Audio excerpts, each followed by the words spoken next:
In this video, I am going to give you 12 vegetable crops that are absolutely great to start in June. And if you stick around until the very end, I am going to give you a bonus tip that you definitely won't want to miss. Let me know in the comments what your absolute must-grow crop is this summer. It is finally time to plant peppers.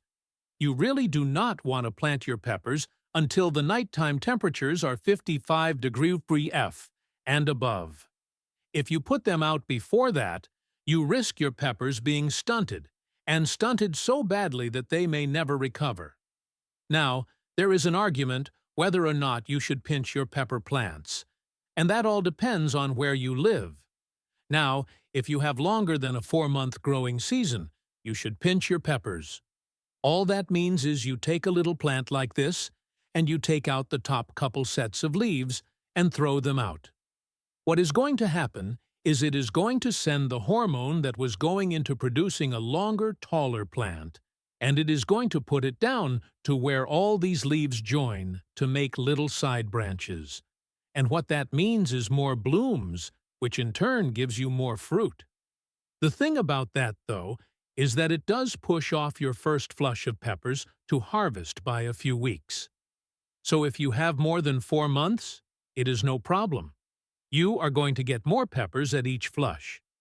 But if you have a shorter growing window than 4 months, you do not want to pinch them back because you cannot afford to miss or to lose those few weeks. You also want to remember that if you are in a climate that gets strong sun, such as in Southern California, Texas, Arizona, or probably all the way through the South, and you get that strong sun, especially in the afternoon, peppers love heat, so they like the sun, but they do not want it directly on their fruit. So, if at all possible, give them some afternoon sun, or maybe some midday afternoon sun. I am going to be doing a video where I am going to be planting my peppers, and I am going to be showing you exactly how I am going to be shading them this year, because if you do not, and you get that strong sun, you are going to get what I get almost every year, and that is sun scald. Now, last year, I planted some corn on the afternoon sun side of my peppers, and that did help a little, but what I realized is even the midday sun is too strong here. So, stick around for that video, and I will show you exactly what kind of shade structure I am building. It is really easy. Another thing you can do with peppers is to plant them in pairs. And when I say pairs, I mean really close pairs. Like now, if you had 2 plants growing out of this one soil block, you could leave them just like that. Or you could plant them this close together, only in pairs. Planting them in pairs gives them the extra shade for the fruit that they are making. It also gives them some support. They can lean on each other. You do want to stake them, but this helps. But do not plant them all that close together. You can plant the pairs about 15 inches apart, but it basically doubles the amount of fruit you get in the same amount of space. June is a great time to start sowing a second sowing of yellow summer squash. Now, zucchini seems to kind of go throughout the summer, but my yellow squash tends to peter out after a couple of months. And so right now, if you have got yellow squash going, it would not be a bad idea to put in a couple of seeds somewhere else in your garden to pick up the slack when that first batch kind of peters out. So, the rule of thumb is once you start getting fruit from your yellow squash, plant some more. All right, my third and fourth choices are pumpkins and melons. They are in the same family as squash, but they like a little more heat to get off to a flying start. So June is a great time to give them that. Now, if you are in the deep south, you probably could have started these a month or 2 ago, but now it is not too late. Get them in the ground, give them lots of nutrients. They like really rich soil, keep the moisture level up, and give them a lot of space. I am actually having an issue with my garden this year. I had some of it taken over by bindweed, and so it is not where I want it to be, and some of the beds were taken over with Bermuda grass down at the bottom. So Some of the beds are not going to be able to be grown in this year. So, this is a great place to plant some pumpkins and melons and let them wander over the beds that I cannot actually plant in. June is also a great time to plant winter squash, which I am realizing right now I did not have as a separate number. So, this is just a freebie thrown in. There is a difference between winter and summer squash. Some people get confused. You do not grow winter squash in the winter. You grow all the squash in the summer, but summer squash has a very thin skin, like zucchini or yellow squash, where once you pick it, you have only got a few days to use it. Winter squash, on the other hand, has a hard rind, much like a melon or a pumpkin for sure, and those can be stored for use throughout the winter. That is why they are called winter squash. So, this is a great time to start those. You can also, to save space, grow winter squash on a teepee or a trellis or a fence. Most of the squashes are not that big, and they can hang right there, ripen right there on the trellis or the fence, and then you can pick them. But you haven't let them ramble all over your garden to waste space. All right, number 5, technically number 6, are more cucurbits, the same family as all these we have been talking about. That is cucumbers. June is also a great time to grow a second sowing of cucumbers. So, if you have already planted cucumbers, and maybe you have realized this in the past, they do not last that long. They produce a bunch of fruit, and then they start getting sick looking, and they just take way too much trouble to keep healthy looking and productive. And so, I just go ahead, and when I have gotten some fruits off of some, go ahead and plant another crop. That way you can pull out the first crop once it starts looking really bad, and you have one ready to go, and then you can plant something else where that first crop was. Now by now your tomato plants might be several different sizes, but they are probably at least in the ground and growing. Cucumbers are great to plant under tomatoes. Number 1, it just saves space, right? The tomatoes are kind of up off the ground. I would say by July a lot of the bottom leaves have turned yellow and I have pulled them off. So there is plenty of space under there. Cucumbers, though, are also allelopathic, and what that means is they keep weed seeds from germinating. So they are kind of a great living mulch that also produces a crop. Their large leaves also shade the ground and keep the moisture in. Again, a great living mulch. Another great companion for tomatoes is basil. And this is a great time to plant basil because basil likes to take off fast in warm weather.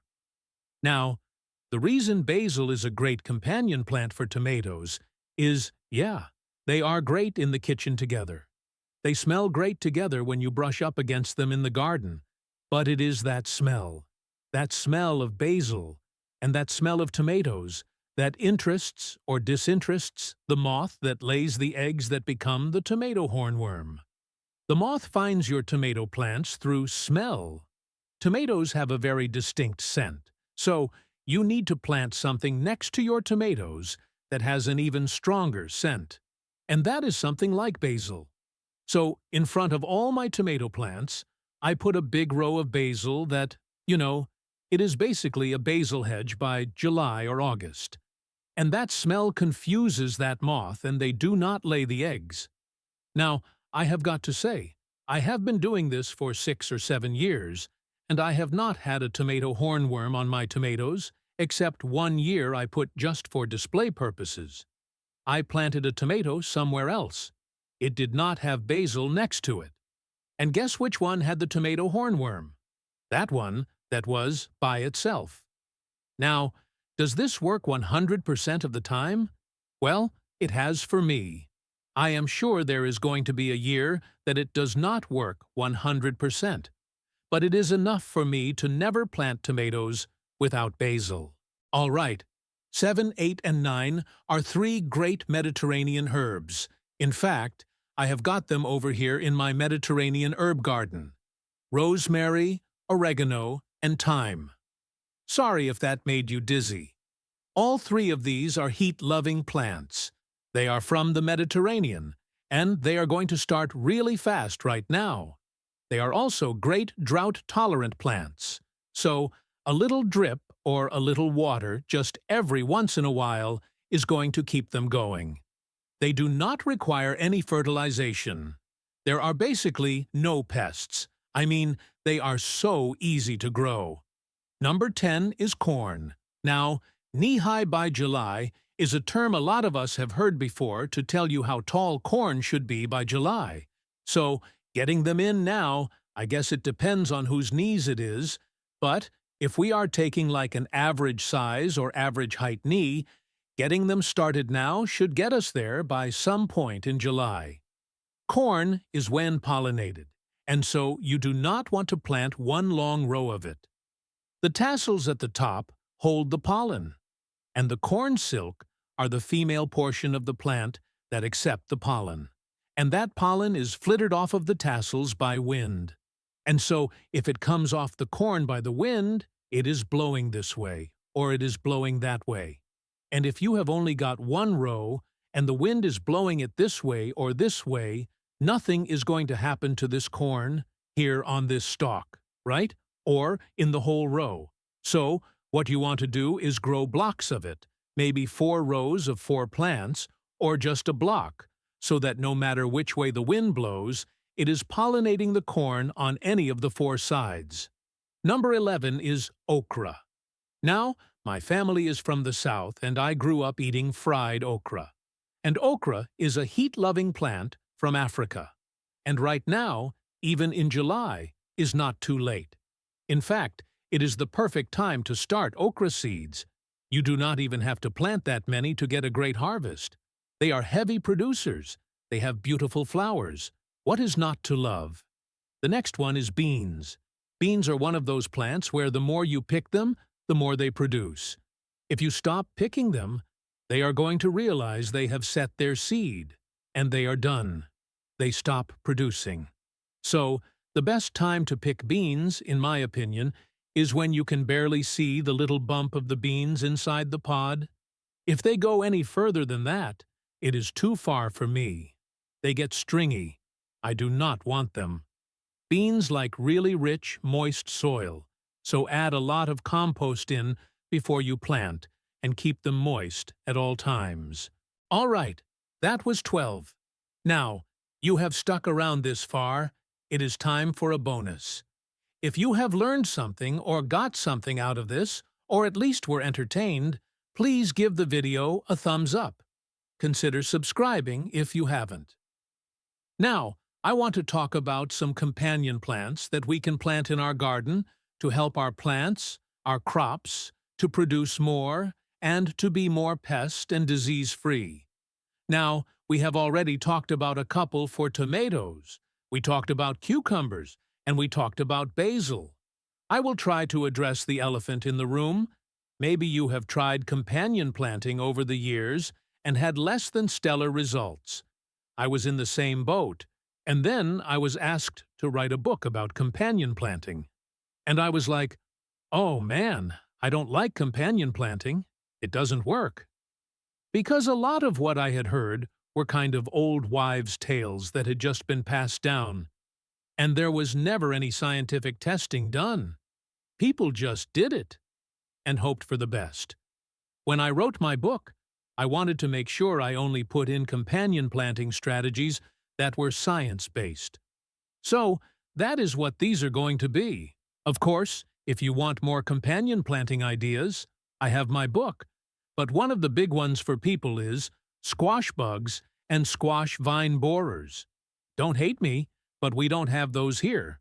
However, there are companion planting strategies that can work for you. Number 1 is to plant blue Hubbard squash about 15 feet away from whatever squash crop you want to keep. For whatever reason, both squash bugs and squash vine borers prefer blue Hubbard squash over any other type of squash.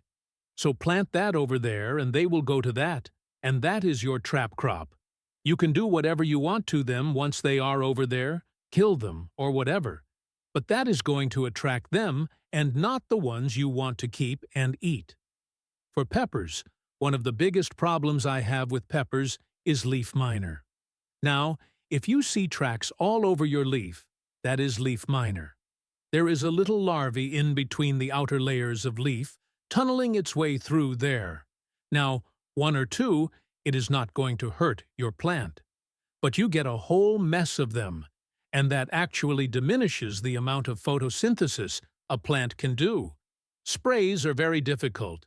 If there was an organic spray that worked, they are very difficult to reach them because they are protected by the two outer layers of the leaf. So, you have got to find something that gets into the leaf, and that can be done by a parasitic wasp. Now, these are not wasps that will sting you. They are much smaller. They are completely a different kind of wasp. However, the leaf miner, on the other hand, it is going to be sorry.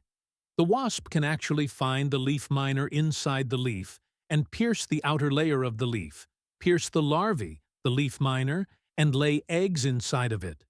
And when those eggs hatch, they eat the leaf miner from the inside out. It is not pretty, but it is effective. Now, how do you get parasitic wasps to come into your garden? Plant some kind of flower that is an umbel flower, and that means it is shaped like an umbrella. Dill, fennel, carrots. Let the carrot go to flower.